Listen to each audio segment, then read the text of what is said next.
ሰላም አድማጮቼ በያላችሁበት ሰዓት አቆጣጠር እንደምን ዋላችሁ አመሻችሁ አደራችሁ። የእንግሊዝ ፕሪሚየር ሊግ የደረጃ ለውጦች ሊያስከትሉ የሚችሉ ወሳኝ ጨዋታዎች የፊታችን ቅዳሜና እሁድ በ17ኛው ሳምንት ይካሄዳሉ። በዚህም ፕሪሚየር ሊጉ መሪነትና በቻምፒየንስ ሊጉ ቦታ ላይ ብዙ ለውጦችን ልናይባቸው የምንችለው ጨዋታዎች ናቸው። እንግዲህ እንደሚታወቀው ፕሪሚየር ሊጉን አርሰናል በ36 ነጥብ እየመራ ሲሆን ማንቸስተር ሲቲ በ34 ነጥብ ሁለተኛው ነው ይከተላል። ያልተጠበቀውና የውድድሩ መጀመሪያ ዘመን አካባቢ ብዙ ጨዋታዎች ላይ ጎል ማስቆጠር ሳይችል ቀርቶ የነበረው አስቶን ቪላ ደግሞ አስገራሚ ተፎካካሪ ሆኖ በ33 ነጥብ ሶስተኛ ደረጃ ላይ ተቀምጧል። እነዚህ ቡድኖች የሚያደርጉት ጨዋታዎች የደረጃ ሰንጠረዡ ላይ ውጤት ለውጥ ሊያመጡ የሚችሉ ናቸው። ሌሎች ጨዋታዎችም ይካሄዳሉ። ከነዚህ መካከል እንግዲህ አንድ 5 ጨዋታዎችን መርጬ ይዤላችሁ ቀርብ ያለው ጨዋታዎቹን የሚጀምረው ኒውካስል ከቼልሲ በሚያደርጉት የቅዳሜ ጨዋታ ነው። ይሄ መጀመሪያ የሚደረግ ጨዋታ ነው። የእንግሊዝ ፕሪሚየር ሊግ 17ኛ ሳምንት መክፈቻ ጨዋታ ነው ማለት ነው። እንግዲህ በ22 ነጥብ 12ኛ ደረጃ ላይ ያለው ኒውካስል በሜዳው ሴንት ጄምስ ፓርክ 28 ነጥብ አራተኛ ላይ ያለውን ቼልሲን ያስተናግዳል።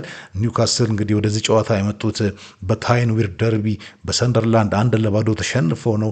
ኒክ ቮልትማደ ራሱ ላይ ባስቆጠረው ግሩም ቴስታ ቼልሲዎች ደግሞ ኤቨርተንን 2-0 አሸንፈው የመጡበት ጨዋታ ነው። ኒውካስሎች ያሉበት ደረጃ እንግዲህ መጀመሪያ ውድድር ዘመኑ ሲጀመር እንደጠበቀ ነው አይደለም። ኤዲሃው በዚህ ላይ ቲኖ ላቭራሜንቶ በዚህ ጨዋታ ላይ ላይደርስ ይችላል የሚል አስተያየት ሰጥቷል። ኒውካስሎች እንግዲህ ይህ ልጅ ካልገባ በጣም ነው የሚጎዳቸው።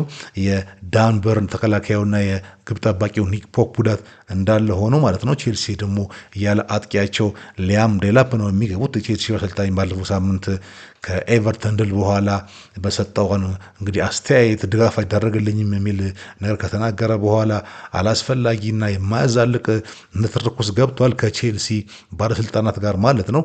እንግዲህ ይሄ ጨዋታ በመርሃ ግብር ለታሪኩን ስናየው ለቼልሲ የሚያደላ ቢሆንም በቅርብ ጊዜ አቋም ግን ከ6 ፕሪሚየር ሊግ ጨዋታዎች ኒውካስል 3ቱን ቼልሲ ደግሞ 2ቱን ሲያሸንፉ አንድ ጨዋታ አቻ ተለያይተዋል።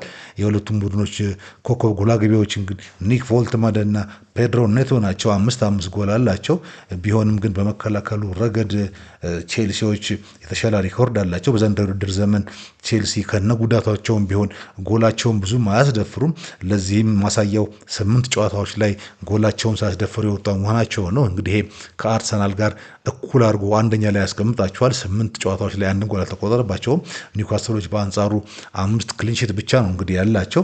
እንግዲህ ቅዳሜ ከሰዓት የኤዲሃው ወይስ የማሬስካ ታክቲክ ልቆ ይገኛል የሚለው መልሱን የሚሰጠን ይሆናል። ሌላኛው ጨዋታ ማንቸስተር ሲቲ ከዌስትሃም የሚያደርጉት ጨዋታ ነው። ይሄ ጨዋታ በ34 ነጥብ ሁለተኛ ሆኖ አርሰናልን እግር በእግር እየተከተለ የሚገኘው ሲቲ ለሲቲ ቀለል ያለ መርሃ ግብር ቢመስልም 18ኛ ደረጃ ላይ ያሉት የኑኖ ኤስፒሪቶ ሳንቶ ዌስትሃሞችም እንግዲህ ከወራጅ ቀጠና ራሳቸውን ከፍ ለማድረግ የሚፈልጉበት ጨዋታ ሆኖ እንደሚሆን ይገመታል። ሰንደርላንድን አሳማኝ ብቃት 3-0 አሸንፈው የመጡት ሲቲዎች በራስ መተማመናቸው ከፍ እያለ የመጣ ሲሆን በ17 ጎል የሊጉን ኮከብ ጎል አግቢ እየመራ ያለውን ኤርሊንግ ሃላንድንና በጥሩ አቋም ላይ ያለውን ፊል ፎደንን የያዘ ቡድን መሆኑ ለዌስትሃሞች ፈተና ይሆናል። ፔፕ በተደጋጋሚ የተቸው ቢሆንም ኳሷን እንደ ልብ ያሽሞነመን የሚጫወትባት ራያን ቸርኪ በዚህ ጨዋታ ላይ ልናየው የሚገባ ተጫዋች ይመስለኛል። በእኔ ግምት የዘንድሮ የክረምት ዝውውር ምርጥ ገዢ ራያን ቸርኪ ነው። በዌስትሃም በኩል ሉካስ ፓኬታ እና ያሬድ ቦይን ልዩነት ሊፈጥሩ የሚችሉ ተጫዋቾች ቢሆኑም እንግዲህ ሲቲ ዘንድሮ በቀላሉ ጎል እንደማስቆጠሩ ያክል ጎሎቹም ስለሚደፈሩበት እነዚህ ተጫዋቾች አንድ ነገር ሊፈጥሩ ይችላሉ። ግን በአጠቃላይ ይሄ ጨዋታ ለሲቲ በጣም የሚያደላ ይመስላል። በዌስትሃም በኩል ግብ ጠባቂው ፋቢያንስኪ፣ በሲቲ በኩል ደግሞ ጀሬሚ ዶኩ እና ጆን ስቶንስ በጉዳት አይኖሩም ተብሎ ይጠበቃል። ሲቲ ይሄንን ጨዋታ አሸንፎ አርሰናል አናቱ ላይ መቀመጥ አርሰናል ላይ ጫና ሊያሳድርበት የሚችለው እድል ነው። ምክንያቱም አርሰናል የሚጫወተው ሲቲ ከተጫወተ በኋላ ነው። ስለዚህ ሲቲ ይሄን ጨዋታ ካሸነፈ የፕሪሚየር ሊጉ መሪነት ከረጅም ጊዜ በኋላ ይይዛል ማለት ነው። የዚህ ጨዋታ ዳኛ ሆነው የተመረጡት እንግዲህ ፖል ቴርኒ ናቸው።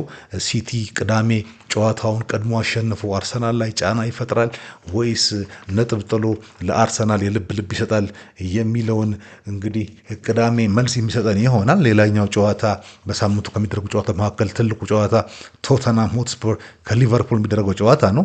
ይሄ ጨዋታ እንደ ወቅታዊ አቋምና ደረጃቸው እንደ አጀማመራቸው ያላማረላቸው ሁለት ቡድኖች የሚገናኙበት ጨዋታ ነው። ቶተናምም ሊቨርፑልም ዘንድሮ አጀማመራቸው በጣም ድንቅ ነበር። አሁን ግን ቶተናም በ22 ነጥብ 11ኛ ላይ፣ ሊቨርፑል ደግሞ በ26 ነጥብ 7ኛ ሆነው የሚጀምሩት ጨዋታ ነው። በተለይ ቶተናም የመጨረሻ ጨዋታዎች ሊቨርፑልን በሜዳው አንፊልድ ላይ ባሸነፈው ኖቲንግሃም ፎረስት 3-2 ተሸነፈው ነው ወደዚህ ጨዋታ የሚመጡት። እንግዲህ ኖቲንግሃም ፎረስት የሁለቱም አለቃ ነው ማለት ነው። ሊቨርፑልን አንፊልድ ላይ፣ ቶተናምን ደግሞ በሜዳቸው ላይ 3-2 አሸንፈዋቸዋል። ሊቨርፑሎች ደግሞ ብራይተንን አሸንፈው ነው ወደዚህ ጨዋታ የመጡት። በዚህ ጨዋታ ላይ በሊቨርፑል በኩል ተከላካዩ ኮኖር ብራድሌ ከቅጣት የሚመለስ ሲሆን የዘንድሮ ምርጥ ተጫዋቻቸው ዶሚኒክ ሶቦዝ ላይ ደግሞ የመሰለፍ ግድሉ እንግዲህ 50-50 ነው እየተባለ ነው። 7 የፕሪሚየር ሊግ ጎል ያለው ሁጎ ኤኪቲኬ እና የ6 ጎሎች ያሉት ሪቻርልሰን የቡድኖቻቸውን የፊት መስመር እንደሚመሩ ሲጠበቅ፣ በተለይ ሊቨርፑል ከሞሳላህ ወደ አፍሪካ ዋንጫ መሄድ ጋር ተያይዞ በ4-4-2 ከፊት መስመር በኤኪቲኬና ኢሳቅ ሁለት አጥቂ ይጫወታሉ ብዬ ገምታለሁ። ሁለቱም ቡድኖች እንግዲህ 5 ጊዜ ብቻ ጎላቸውን ሳያስደፍሩ የወጡ ቡድኖች ናቸው። በመከላከሉ ረገድ ላይ ችግር እንዳለባቸው ማሳያ ነው። በተለምዶ ይሄ መርሃ ግብር ብዙ ጎል የሚቆጠርበት መርሃ ግብር ነው። በባለፉት 5 ጨዋታዎች ብቻ 26 ጎሎች የተቆጠሩበት ሲሆን ከነዚህ 5 ጨዋታዎች ሊቨርፑል 4ቱን በማሸነፍ የበላይነቱን ይወስዳል። የመሃል ሜዳውን እንግዲህ ለመቆጣጠር ከባድ ፍልሚያ በሚደረግበት በዚህ ጨዋታ ላይ ከሳምንት ምርጥ ጨዋታዎች አንዱ እንደሚሆን የሚጠበቅ ነው። ይህን ጨዋታ በመሀል ዳኝነት እንዲመሩ የተመረጡት ጆን ብሩክስ ናቸው። እኚህ ዳኛ ባለፈው ጊዜ ቨርጂል ቫንዳይክን በዚሁ ጨዋታ ላይ በቀይ ካርድ አስወጥተውት ጭቅጭቅ ተፈጥሮ የነበረ መሆኑ የሚታወስ ነው። እንግዲህ የቶማስ ፍራንኩ ቶተናም ወይስ ደግሞ የአርነ ስሎት ሊቨርፑል የትኛው አሸንፈው ከጫና ያወጣሉ የሚለውን ቅዳሜ የምናየው ነው። እንግዲህ ወደ ቀጣይ 2 ጨዋታዎች ከማለፍ በፊት ካምቦልጆ ስፖርትን ሰብስክራይብ፣ ፕሮግራሞችን ደግሞ ላይክ እና ሼር ማድረግ አትርሱ እያልኩኝ ወደ ኤቨርተንና አርሰናል ጨዋታ ስቀጥል በሊጉ መሪና 9ኛ ደረጃ ላይ ባሉ ቡድኖች መካከል የሚደረግ ጨዋታ ነው። ይሄ የኤቨርተንና የአርሰናል ጨዋታ ባለፈው ጨዋታቸው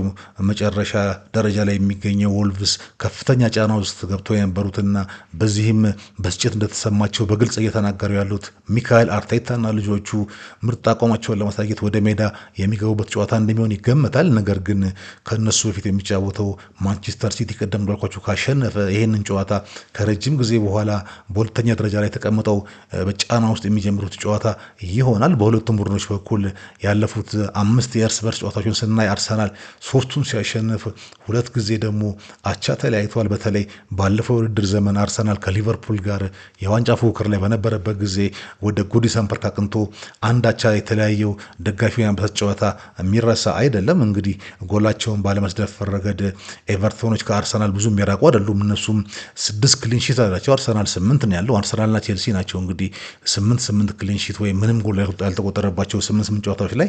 ኤቨርተንም ቢሆን የዋዛ አይደለም፣ 6 ክሊንሺት ያለው ቡድን ነው። በአርሰናል በኩል አዲስ ጉዳት ያለው ተከላካዩ ቤን ዋይት ነው።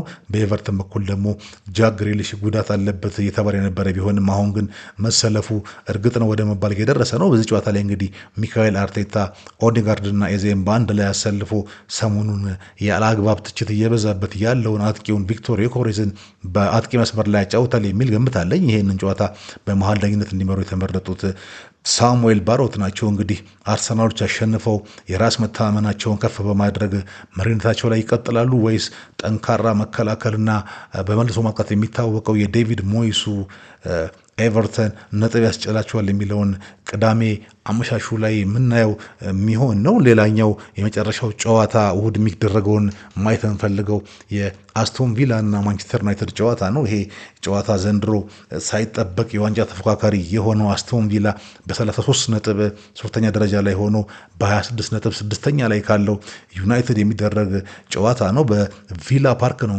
አስቶን ቪላዎች ዩናይትድን የሚያስተናግዱት። በሁለቱ ቡድኖች ያለፉት 5 ግንኙነቶች ዩናይትድ 4 አሸንፎ 1 አቻ ተለያይተዋል። ግን በታሪክ ይሄ መርሃ ግብር ለዩናይትድ የሚያደላ ቢመስልም ወቅታዊ አቋማቸው ግን ከዚህ ፈጽሞ የተለየ ነው። ወደዚህ ጨዋታ እንኳን የመጡት ቪላ ዌስትሃምን ከኋላ ተነስቶ 3-2 በማሸነፍ ሲሆን ዩናይትድ ደግሞ መሪነቱን ለማስጠበቅ ባለመቻሉ 4-4 ከበርንማውዝ ጋር በሜዳው ተለያይቶ ነው። በተለይ በቅርብ ጊዜያት የሁለቱም ቡድኖች አጥቂ መስመር ጎሎችን የሚያስቆጥር እንደሆነ እየተመለከተ ነው። ነገር ግን ዩናይትድ ተፈጥሯዊ 6 ቁጥር ተጫዋቾች ስለሌሉና ተከላካይ ክፍሉን በቀላሉ እየታለፈ ጎል የሚያፈስ ቡድን መሆኑን እያየን ነው። ለዚህም ማስረጃው እንግዲህ ማንቸስተር ዩናይትድ በ16 ጨዋታዎች ላይ ጎሉን ሳያስደፍር የወጣው አንድ ጊዜ ብቻ መሆኑ ነው። እንግዲህ አንድ ክሊንሺት ብቻ ነው ያለው ማንቸስተር ዩናይትድ ዘንድሮ። ቪላዎች 5 ክሊንሺት አላቸው። ይህን ጨዋታ ለዩናይትድ ይበልጥ ከባድ የሚያደርገው ደግሞ የብሪያን ምቡሞ የአማድ ዲያሎና ተከላካዩ ማዝራዊ ወደ አፍሪካ ዋንጫ መሄድ ምናልባትም የማንቸስተር ዩናይትድ የፈጠራ ብቃት ሊያወርደው መቻሉ ሲሆን በዚህ ላይ ደግሞ መካከል ክፍሉ በዩሪ ቲላመንስ የሚመራውን የቪላ አማካኝ እንዴት ሊቆጣጠረው ይችላል የሚለው ከባድ ጥያቄ ነው። ነገር ግን ሰሞኑን ሀሳቡን እየቀየረ የመጣ የሚመስለው ሩበን አሞሪም ኮቢ ሜኑን 6 ቁጥር አድርጎ ብሩኖ ፈርናንዴዝን ወደ ተፈጥሯዊ ቦታው የሚመልሰው ከሆነ የቡድኑ ሚዛን ለመጠበቅ ያስችሏል የሚል ግምት አለኝ። ኮቢ ሜኑን ለማሰለፍ እና ብሩኖ ወደፊት ለመግፋት እንግዲህ ከዚህ የተሻለ ምንም አጋጣሚ አይኖርም። ዞሮ ዞሮ በነ ሞርጋን ሮጀርስ እና ኦሊ ዋትኪንስ የሚመራው የቪላ አጥቂ ቡድን ወጣቱንና ልምድ አልባውን የዩናይትድ ተከላካይ መስመር ማስጨነቁ አይቀርም የሚል ግምት አለኝ። እንግዲህ እዚህ ጋር ነው የማጓየር ጉዳት በደንብ ጎልቶ የሚወጣና የሚጎዳው ማንቸስተር ዩናይትድን። ማጓየር በጣም ይጠቅም ነበር። በተለይ እንደዚህ አይነት ጨዋታ ላይ ልምዱ ጠቃሚ ይሆን ነበር። በቪላ በኩል ግብ ጠባቂው ኤሚ ማርቲኔዝ ዲቡ በጉዳት አይሰልፍም እየተባለ ነው። እንግዲህ ይህን ጨዋታ ማይክል ኦሊቨር በመሀል ዳኝነት ይመሩታል። ዩናይ ኤምሬና ልጆቹ አሸንፈው በዋንጫ ፉክክሩ ላይ አሁንም ይቀጥላሉ ወይስ ዩናይትዶች ነጥብ ያስጥሏቸዋል የሚለውን እሁድ የምናየው ይሆናል። እንግዲህ የዚህ ሳምንት የፕሪሚየር ሊግ ዋና ጨዋታዎች እነዚህ ነበሩ። ጨዋታዎቹን ደግሞ ካየው በኋላ ከጨዋታ በኋላ ያለኝ አስተያየት ይዤላችሁ እመጣለሁ። እስከዛ ድረስ ፕሮግራሜን ሰብስክራይብ፣ ላይክ እና ሼር ማድረጋችሁን አትርሱ። ድጋሚ እስክንገናኝ ድረስ ሰላማችሁ ይብዛ። ቻው።